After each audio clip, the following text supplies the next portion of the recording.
আপনাদের মাধ্যমে জাতির কাছে বিষয়টা ক্লিয়ার করতে হবে যাতে জাতি বিভ্রান্ত না হয়। প্রথম কথা হলো, বাংলাদেশে এমন মেডিকেল বিষয়ের এমন অনেক সাবজেক্ট আছে যেগুলোর আমাদের দেশে কোনো কোর্স নাই।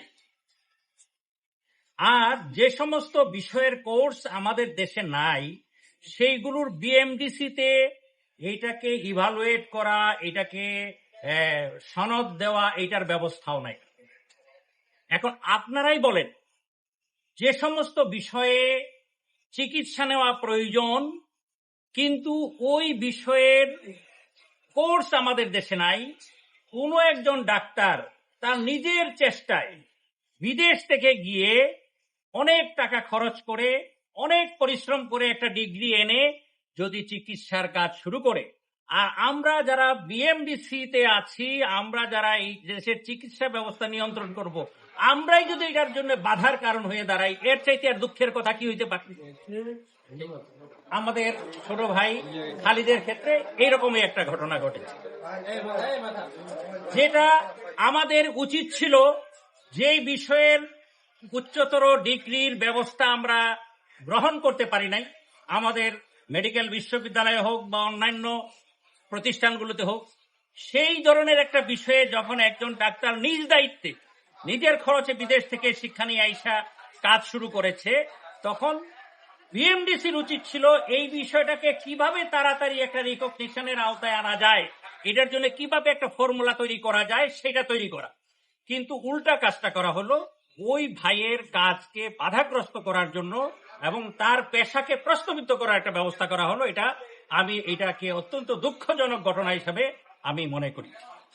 দ্বিতীয় কথা যেটা আপনাদের মাধ্যমে জাতির কাছে বলতে চাই, আপনারা জানেন JCI এটা আন্তর্জাতিকভাবে চিকিৎসা পেশা এবং চিকিৎসা প্রতিষ্ঠানগুলোকে অ্যাক্রিডেশন দেওয়ার একটা অথরিটি, এবং JCI এর অথরিটি বাংলাদেশে 1-2টা প্রতিষ্ঠানের মাত্র আছে, এর মধ্যে এভার কেয়ার একটা।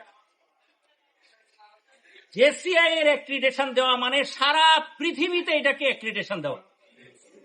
সেই JCI এর অ্যাক্রিডেশনে যেই ডাক্তার খালিদুজ্জামান ইনফার্টিলিটিতে কনসালটেন্ট হিসেবে স্বীকৃত, তাকে বিএমডিসির পক্ষ থেকে শোকজ করাটা এটা অত্যন্ত নিন্দনীয় একটা কাজ।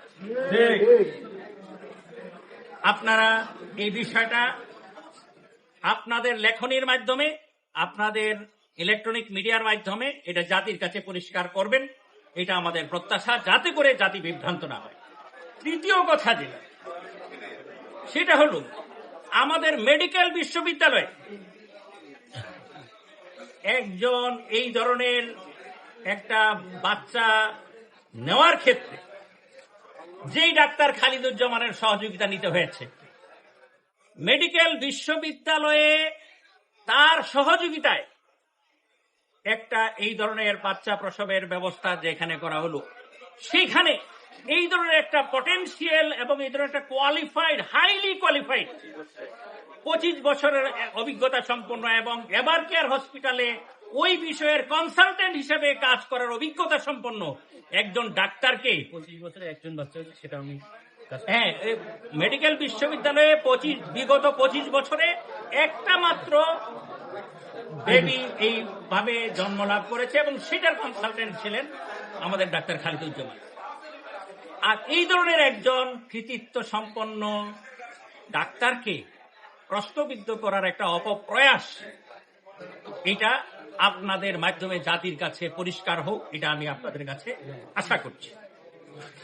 আরেকটা কথা আপনাদের কাছে বলতে চাই, সেটা হলো যে এমন একটা সময়ে এই কাজটা করা হলো যখন ডাক্তার খালিদুজ্জামান বাংলাদেশের একজন সবচাইতে আলোচিত প্রার্থী। আমি বলব কেন আলোচিত প্রার্থী, সেই কারণ আপনাদেরকে বলতে চাচ্ছি না, আপনারা নিজেরা জানেন। উনি এমন এক জায়গায় নির্বাচনে প্রার্থী হয়েছেন যেটা সারা দেশে না, আন্তর্জাতিকভাবে একটা আলোচিত। এই ধরনের একজন আলোচিত ব্যক্তিত্বকে প্রশ্নবিদ্ধ করার জন্য এই ধরনের একটা 2 নম্বরই প্রক্রিয়া অবলম্বন করাটা এইটা তাদের জন্য কতটুকু, যারা এই প্রক্রিয়াটা অবলম্বন করেছে তাদের জন্য কতটুকু সহায়ক হবে, নাকি আমি তো মনে করি এটা খালিদুজ্জামানের পপুলারিটিকে আরো আকাশচুম্বী করতে সহায়তা করবে। এই পরিপ্রেক্ষিতে আমার কাছে অনেকগুলো ডকুমেন্ট আছে, অনেক ডাক্তার আছেন, আপনারা চাইলে এগুলো আপনারা সংগ্রহ করতে পারেন, আমাদের কাছে কপি আছে। যেই ডাক্তাররা, এই যে যেমন ধরেন এখানে আছে ডাক্তার জুবাই, এইটা বললাম না, থাকবে ডাক্তার ফাতেমা আক্তার ডলি, উনি এই একই ধরনের ডিগ্রি নিয়ে স্পেশালিস্ট হিসেবে কাজ করছেন। ডাক্তার মুশতাক আহমেদ আমার পার্সোনালি খুবই পরিচিত, এবং হ্যাঁ, যার মাধ্যমে 1000 বেবি এইভাবে এসেছে দুনিয়ায়। 1000 ব্যক্তির এরকম মানে অনলাইনে পাবেন আপনারা। হ্যাঁ হ্যাঁ, এভাবে দেখলে 1000 পাওয়া যাবে। হ্যাঁ, এটা বলে সবাই হ্যাঁ, এই